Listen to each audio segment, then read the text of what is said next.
اللہ الرحمن الرحیم۔ السلام علیکم دوستو، امید ہے آپ سب خیریت سے ہوں گے۔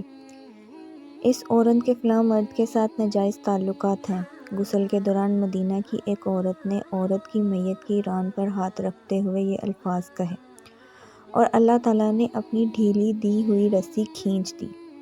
اس عورت کا انتقال مدینہ کی ایک بستی میں ہوا اور غسل کے دوران جو ہی غسل دینے والی عورت نے الفاظ کہے تو اس کے ہاتھ میت کی ران کے ساتھ چپک گیا۔ چپکنے کی قوت اس قدر تھی کہ وہ عورت اپنا ہاتھ کھینچتی تو میت گھسیٹنے ہوتی مگر ہاتھ نہ چھوٹتا۔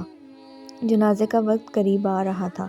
اس کا ہاتھ میت کے ساتھ چپک چکا تھا اور بے حد کوششوں کے باوجود جدا نہیں ہو رہا تھا۔ تمام عورتوں نے اس کے ہاتھ کو پکڑ کر کھینچا، مروڑا، عرض جو ممکن تھا کیا مگر سب بے سود رہا۔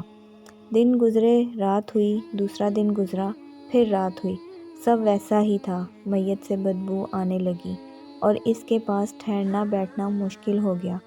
مولوی صاحبان، قاریان صاحبان اور تمام اسلامی رتبہ مشاورے کے بعد طے شدہ ہوا کہ عورت کا ہاتھ کاٹ کر جدا کیا جائے اور میت کو اس کے ہاتھ سمیت دفن دیا جائے، مگر اس فیصلے کو عورت اور اس کے خاندان نے یہ کہہ کر رد کر دیا کہ ہم اپنے خاندان کی عورت کو معذور نہیں کر سکتے، لہٰذا ہمیں یہ فیصلہ قبول نہیں۔ دوسری صورت یہ بتائی گئی کہ میت کے جسم کا وہ حصہ کاٹ دیا جائے اور ہاتھ کو آزاد کر کے میت دفن دی جائے، مگر بے سود۔ اس بار میت کے خاندان نے اعتراض اٹھایا کہ ہم اپنی میت کی یہ توہین کرنے سے ہالک راز ہیں۔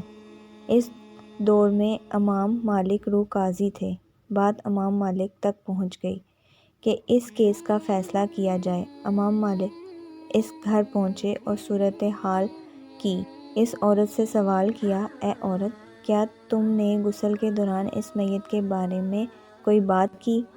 عورت نے سارا واقعہ امام مالک کو سنایا اور بتایا کہ اس نے غسل کے دوران باقی عورتوں کو کہا کہ اس عورت کے فلاں مرد کے ساتھ ناجائز تعلقات ہیں۔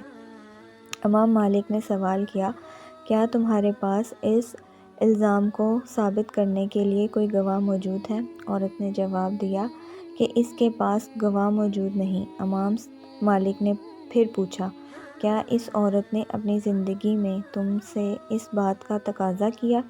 جواب آیا نہیں۔ تو امام مالک نے فوری حکم صادر کیا کہ اس عورت نے چونکہ میت پر تہمت لگائی ہے لہٰذا اس کو حد مقررہ کے مقابل 80 کوڑے لگائے جائیں۔